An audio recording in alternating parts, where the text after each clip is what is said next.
हुज़ैफ़ा भाई का सवाल है। हुज़ैफ़ा भाई का सवाल है, हाँ जी। अपनी बीवी को अपनी ज़िंदगी का विज़न कैसे समझाएं? अपनी बीवी को अपनी ज़िंदगी का विज़न कैसे बनाए समझाएं? पहले नंबर 1, बीवी लानी विज़न वाली चाहिए थी। पहला फैसला गलत। जब बीवी आप विज़न ओरिएंटेड नहीं लेके आए, जब बीवी ही विज़न के मुताबिक नहीं लाए, जैसे मेरा जो विज़न था पाकिस्तान में और पाकिस्तान से बाहर तो होगा भी, लेकिन अभी तो या जो भी, तो उसके तहत ही काम किया ना अल्हम्दुलिल्लाह। अल्लाह ताला may Allah preserve my marriage and may Allah safeguard both of us. उससे कम से कम 60% मसाइल तो सॉल्व हो। मतलब पता था ना कि भाई कल को घरों से जब निकाले जाने, क्या क्या नहीं हुआ, घरों से जब निकाले जाएंगे, जब माशरा हमें धुतकारेगा, जब हम दोनों के पास कुछ भी नहीं था, जब हम लोग जो हम करना चाहते थे, जब इनका जेवर बिकना होना था, जब मेरे पास पैसे, जब मैं हाथ नहीं फैला सकता था, भीख नहीं मांग सकता था, ज़कातें नहीं ले सकता था, तो मुझे ये तो पता था ना कि मैंने जो चीज़ सिलेक्ट की हुई है वो बनी है इस चीज़ के लिए, she will go for it. तो first of all your selection when it comes to your wife, ये सवाल पहले डन करने चाहिए थे ना शादी से पहले कि जी मेरी ज़िंदगी ऐसी होगी, मैं प्यार दे सकता हूँ, इज़्ज़त दे सकता हूँ, मान दे सकता हूँ, आपसे सिर्फ ये चीज़ मांगता हूँ कि आप वफा दीजिएगा, चाहे झोंपड़ी में रखूँ या महल में रखूँ। अब उसके आगे उस पर काम करने वाला होता है। तो जब आप छोटी उम्र की बच्चियाँ होती हैं ना, वो जल्दी सीख जाती हैं। जैसे जैसे एज इंसान की, मर्द की, औरत दोनों की बढ़ती है ना, तो उनके वैल्यूज़ पक्के होना शुरू होते हैं। तो यहाँ तो आज 7 साल के बच्चे को चेंज करना एक अजाब है।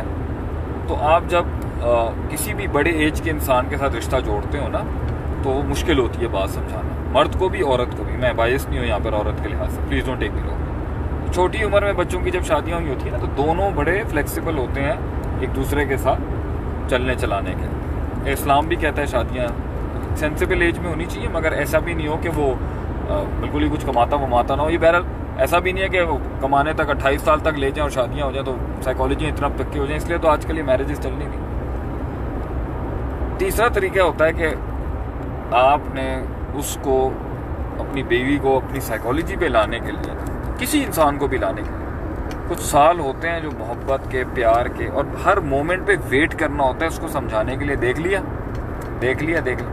जिस दिन एक औरत को, एक बीवी को ये समझ आ जाता है ना कि ये सिंसियर है मेरे साथ और ये मेरे लिए लड़ेगा भी, मेरे लिए स्टैंड भी लेगा, मुझे नर्चर भी कर रहा है, नरिश भी कर रहा है, मुझे सिखाता भी, और लड़ाइयों झगड़ों में अपना भरम भी रखता है और कलेजे से मोहब्बत करता है, तो वहाँ पर एक दुआ है फिर इंसान कर सकता है कि अल्लाह ये सब लेने के बाद मेरी बीवी मेरी हो जाए, मुझे मोतबर समझे हर मसला। जहाँ ये चीज़ हो जाती है तो वहाँ देखें ना, इब्राहीम अलैहिस्सलाम ने जब अल्लाह ने हुक्म दिया कि बिवादिन गैरि ज़ी ज़रअन, कि बच्चे को वहाँ छोड़ो मक्के के अंदर, तो हाजरा ने अलैहिस्सलातु वस्सलाम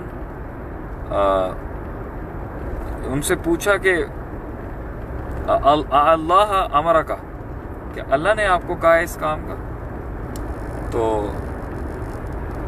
वो मतलब पहले उन्होंने पूछा कि आप हमें यहाँ छोड़ें वगैरह जो भी था, उसके बाद उन्होंने कि अल्लाह ने हुक्म दिया, तो उन्होंने शी वेंट विद इट। कितना बड़ा सब्र किया उन्होंने, आगे सवाल नहीं किया, आगे फिर वो आगे फाइट थी जो ज़िमज़म कैसे निकला है साहब के साथ, तो मेहनतें होती हैं, उसके बाद दुआ होती है। वो हाजरा अलैहिस्सलाम इब्राहीम अलैहिस्सलाम के विजन पर थी।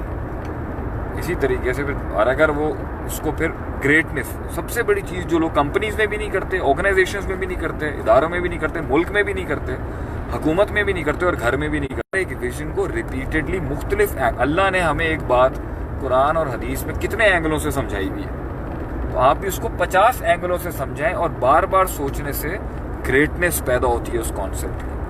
तो हमारे पाकिस्तान के अंदर हमारे बच्चों को ग्रेटनेस हमारे विजन और वैल्यूज से सिखाने के लिए क्या काम हो रहा है? कुछ नहीं हो रहा। मुझे क्या सिखाया गया था? सारा ही बर्बाद हो गया था, इसलिए जाके गैरों के दर पे पड़े हुए थे। वो तो अल्लाह की रहमत है कि आज भी इस मुल्क में कुछ लोग हैं जो काम कर रहे हैं, जो सिखाते हैं, और आज हम भी वही काम कर रहे हैं कि हमारे बच्चों को पता हो कि उन्होंने क्या बनना है अपनी ज़िंदगी के, उन्होंने क्या वैल्यूज़ लेके बड़ा होना है। पाकिस्तान का फ्यूचर जो है वो किसी के दर पे नहीं पड़ा होगा इंशाल्लाह ताला। तो ये सारी चीज़ें जो है अल्लाह ताला उसको एक साथ बना देता है, लेकिन 4-5 साल तक उसको आने दें, सोचने दें। बड़ा कुछ डालना पड़ता है, बड़ा पेड़ पौधा बनाने के लिए, और फिर आहिस्ता आहिस्ता वो आपके विजन पर आते हैं। हाँ जी। with conclusion. اور کوئی سوال ہے؟ اور آپ کی انسپریشن کون ہے؟ میری انسپریشن کون ہے؟ ہر انسان کی انسپریشن آپ صلی اللہ علیہ وسلم ہے. کیسے کر گئے وہ اس دنیا کے اندر جو مطلب ہماری ہزاروں فدا کا ابی و امی، ہمارے باپ دادا ان پہ ہمارے